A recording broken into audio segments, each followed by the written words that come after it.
네, 은혜의 수단 성례일에서 말씀드리겠습니다. 이제 91문에 이제 성례란 이렇게 질문이 있는데, 이제 책에서 저자분이 얘기를 하시기에 보통 이제 그 개념에 대해서 원래는 나오는데, 이번에는 이제 개념보다는 성례의 시행에 대해서 이제 먼저 언급을 한다고 하더라고요. 그래서 이거를 같이 보시면 성례의 시행이 구원의 효과적인 수단이 된다. 그러니까 구원의 조건이 아니라 이게 수단인 것이고, 이 성례 자체나 성례 집례를 하는 뭐 목사님이나 목사님의 덕이 아니라 그리스도의 복주심으로 성령께서 믿음으로 성례 받는 자들한테 일하심으로써 이 성례 시행이 효과적인 수단이 된 것입니다. 그리고 기독교는 하나님과 인격적인 종교이기 때문에 모든 근거를 하나님께 두어야 되고, 이 성례가 거룩한 것은 앞에 나왔다시피 뭐 집례하는 목사님이 거룩해서가 아니라 그리스도께서 친히 세우셨기 때문에 이제 거룩한 것입니다. 이제 본격적으로 성례에 대한 개념을 볼 텐데, 성례는 그리스도께서 제정하신 거룩한 예식이고, 그러면 어떻게 행해지냐 하면 눈에 보이는 표식들로 나타내고 인치고, 그러니까 도장을 찍는다는 거죠. 그리고 적용하는 방법이고, 그리스도와 그 새 언약의 유익들을 믿는 자들에게 이렇게 한다고 합니다. 좀 정리를 하자면 믿는 자들에게 그리스도와 새 언약의 유익들을 감지할 수 있는 표식들로 나타내고 인치고 적용하는 것을 성례라고 이제 보시면 됩니다. 여기서 유익들이 그 상권에서 나왔던 그 이제 개념인데 이제 칭의 양자됨, 성화됨 이거든요. 그래서 요거를 좀 더 이제 감지할 수 있는 표식들로 나타내고 인치고 적용하는 것이 이제 좀 주요 포인트인 것 같아요. 그리고 성례의 목적은 되게 방대한 내용인데 그래도 같이 이제 보자면 은혜 언약 안에 있는 자들에게 주의 증보의 은택을 표시하고 인치고 증거하기 위해 그리고 신앙과 모든 은혜를 강화하고 증진시키기 위해 신자의 순종을 돕기 위해 서로 간 사랑과 교통을 증거하고 소중히 기리기 위해 언약 밖에 있는 자들과 구별하기 위해 되게 많은 목적이 있는 굉장히 중요한 개념인데 이것을 이제 저자분도 얘기를 하셨고 저도 이 동의를 했던 게 그 우르시누스 이분이 얘기를 하는 게 되게 와닿더라고요. 이제 성례가 눈에 보이지 않는 은혜를 나타내는 눈에 보이는 표다. 요거를 이제 기억을 하시면 될 것 같아요. 그러면 성례의 종류는 어떤 게 있냐라고 했을 때 93문에서 신약에서는 이제 두 가지밖에 없다. 세례와 성찬. 뭐 카톨릭에서는 뭐 여러 가지가 더 있다고 하는데 그거는 사실 말씀에 기반된 게 아니라 말씀에서 나오는 성례는 세례와 성찬이고 이제 앞으로 이제 이 두 가지에 대해서 좀 더 살펴보도록 하겠습니다. 94문에서 세례는 다 아시다시피 이제 물로 씻는 방식을 택한 성례이고 이게 그냥 뭐 물로 하는 것 자체가 아니라 성부와 성자와 성령의 이름 안에서 하는 것이다. 이것도 이제 의미가 굉장히 심오하고 중요한 의미가 있는데 우리가 그리스도께 접붙여졌고 은혜 언약의 모든 유익에 참여를 하는 것이고 주님의 것이 되겠다는 서약을 하는 것입니다. 그래서 요 모든 세 가지가 상징하고 인칭을 하는 게 이제 세례인데 결국에 세례는 이제 언약 백성의 외적 표시입니다. 구원받은 표시이자 선물인 거죠. 하나님께서 주신 선물입니다. 그러면 세례는 누구에게 행해져야 하냐라고 했을 때는 이제 보이는 교회 회원들, 그리고 보이는 교회 회원들인 유아, 여기 계신 많은 분들의 자녀분들도 이제 유아 세례를 받으셨을 텐데, 그 유아 세례를 안 주는 이제 교단도 있다고 하긴 하더라고요. 근데 이제 저희 교회를 비롯한 장로교회에서는 이제 유아 세례를 인정을 하고 있는 게 그 근거가 이제 영적 부모의 신앙 고백을 통하여 동일한 언약 안에 있음을 인정하기 때문. 그리고 하나님의 은혜가 우리 신앙보다 먼저 있기 때문에 이제 유아 세례를 인정하고 있습니다. 그러면 보이는 교회 밖에 사람들은 주면 안 되냐라고 했을 때 주면 안 되는데, 그럼에도 이제 그들이 그리스도를 믿는 믿음, 그에 대한 순종 고백할 때는 이제 줄 수 있다고 합니다. 이제 세례를 사용하라는 이제 굉장히 많은 내용이 담긴 부분이 있는데, 대요리 문답에 나오는 내용들이거든요. 그래서 이거를 쭉 보시면 되는데, 그래도 같이 읽어드리자면, 우리의 일평생 동안 특별히 시험을 당할 때, 그리고 세례의 특성, 그 목적을, 특권과 혜택을 우리가 심각하게 또 감사히 고찰함으로써, 세례의 은혜와 약속이 있어서 죄 때문에 또 이거를 약속을 못 지킨 것, 그 역행함으로 인해 겸손하여짐, 제사함 받은 것과 성례 안에 모증된 모든 축복에 대해 착신에 이르기까지 성숙해짐으로써 그의 예수님의 죽음과 부활로부터 힘을 얻음으로써 믿음으로 살기 위해 교제가 거룩함과 의로운 가운데 있길 형제를 사랑함 가운데 행하기 위해 노력함으로써 이제 세례를 사용하라고 얘기를 하고 있습니다. 이제 좀 이거를 다 하면 좋지만 저는 조금 너무 내용이 많다 보니까 그 저자분께서 얘기해 주신 세례 받은 것을 늘 기억하고 세례를 통해 하나님께서 내게 베푸신 은혜를 기억하고 날마다 삶에서 다시 그리스도를 바라보자 라는 걸로 좀 정리하면 좋을 것 같더라고요. 그래서 이 부분이 저는 좀 많이 와닿았던 것 같아요. 네. 그리고 이제 다음으로 이제 성찬에 대해서 얘기를 드리면 성찬은 다들 아시다시피 이제 빵과 포도주를 주고받는 성례이다. 근데 이게 단순히 빵과 포도주를 먹는 그 자체가 아니라 그리스도의 정하신 대로 행해지는 영적인 방식이다. 성찬의 의미는 예수 그리스도의 죽으심을 나타내 보이는 거고, 그 결과로서 성찬에 합당하게 참여하는 자는 믿음으로 그의 몸과 피에 동참하는 자가 되어 그리스도의 모든 유익을 함께 받고 영적 양식을 얻고 그 은혜 안에서 자라감. 그래서 이제 그리스도의 연합과 교제를 더욱 확실히 해주는 것입니다.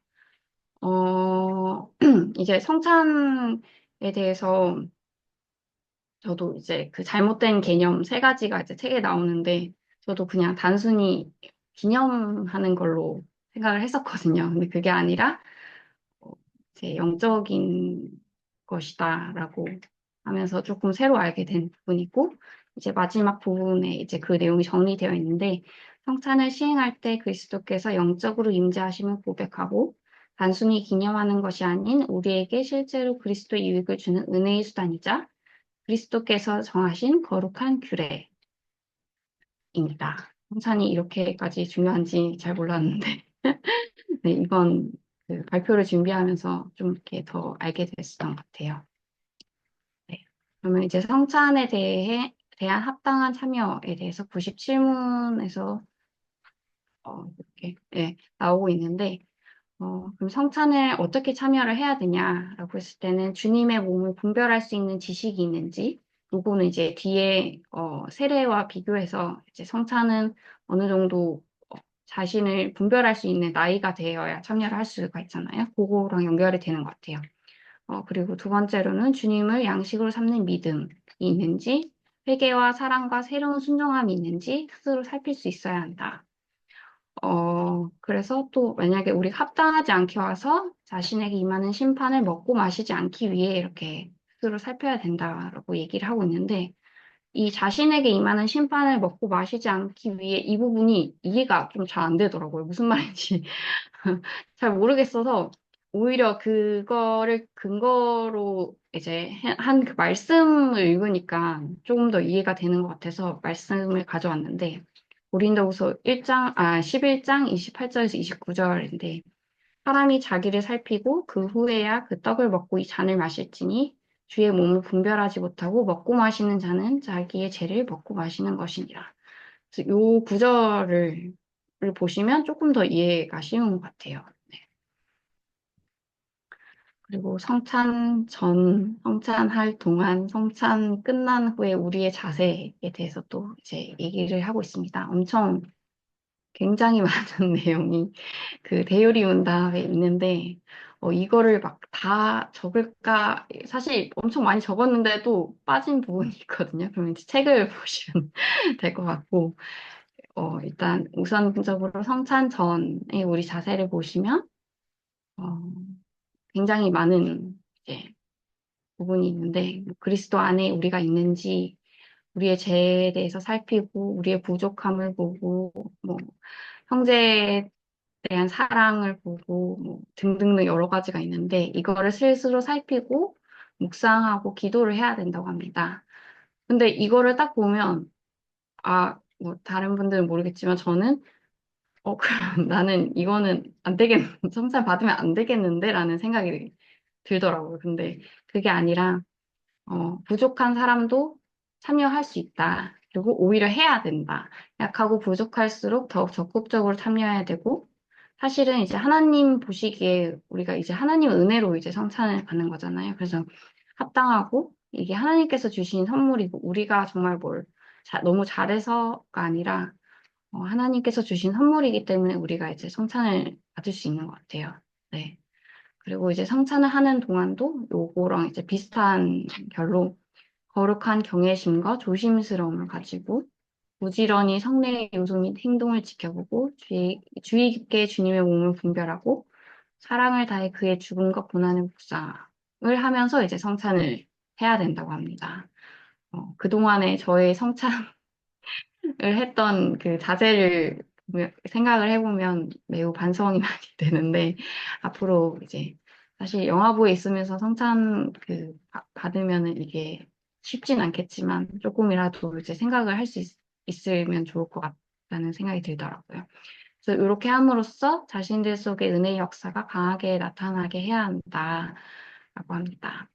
이제 그리고 나서 성찬이 끝나고 나서도 우리의 태도와 성과를 심사숙고하고, 만약에 성찬을 통해서 우리한테 위로나 뭐 소생함이 있다면 이걸 감사하고 찬양을 드리며 계속 이제 이어질 수 있도록 해야 되고, 만약 그런 혜택이 없다면 내가 이 성찬을 준비하는 준비와 자세를 에 대해서 좀 더 엄밀하게 검토를 해야 되고, 만약에 이런 열매가 있다면 어, 아, 양심의 스스로를 승인할 수 있으면 열매를 또 기대할 수 있다고 합니다.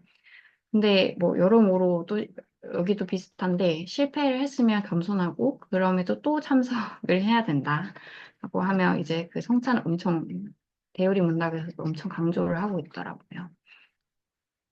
네, 마지막으로 이제 세례와 성찬의 공통점과 차이점을 보시면 세례는 1회 시행하고 성찬은 이제 교회에 따라 다르지만 자주 시행할 수 있는 부분이고 세례는 물로써 이제 뭐 침례교는 뭐 아예 이렇게 물에 한 건데 뭐 장로교에서는 이제 물 이렇게 묻히는 정도이긴 한데 어쨌든 물로 이루어지고 성찬은 빵, 떡과 포도주이고 세례는 거듭남과 그리스도께 접붙임됨에 대한 표와 보증이 되는 의미를 가지고 성찬은 영혼의 신령한 양식으로서 그리스도를 표시하고 나타내고 주 안에서 우리가 계속해서 자라남을 확증하는 것입니다. 세례는 유아에게도 시행할 수 있지만 성찬은 나이 들고 자신을 검토할 수 있는, 그러니까 계속 살피라고 하잖아요. 그래서 특정 나이 이상이 된 사람들에게만 이제 시행을 할 수 있습니다. 그리고 하지만 이 두 가지의 또 공통점은 동일한 언약의 인치심, 복음의 사역자에 의해서 시행되고 그리스도의 교회에서 계속 시행되고 있다는 점이 공통점입니다.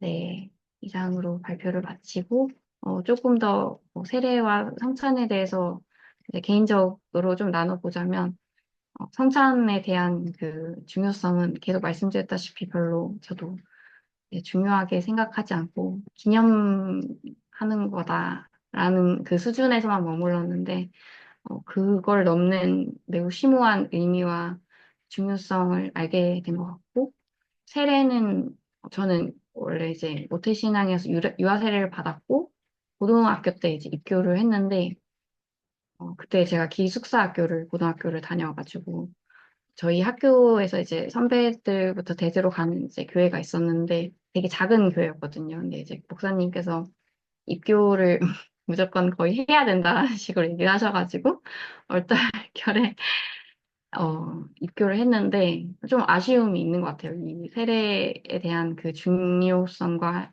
의미를 모른 채 하라고 해서 했던 그 저의 입교 그 때가 떠오르면서 아쉬움이 남고 저희 아이들한테는 조금 더 이 작가님한테 그 아버님이 질문하셨던 것처럼 그 의미를 알 때 이제 정말 입교를 받을 수 있도록 해야겠다는 생각이 들었습니다. 네, 이상입니다.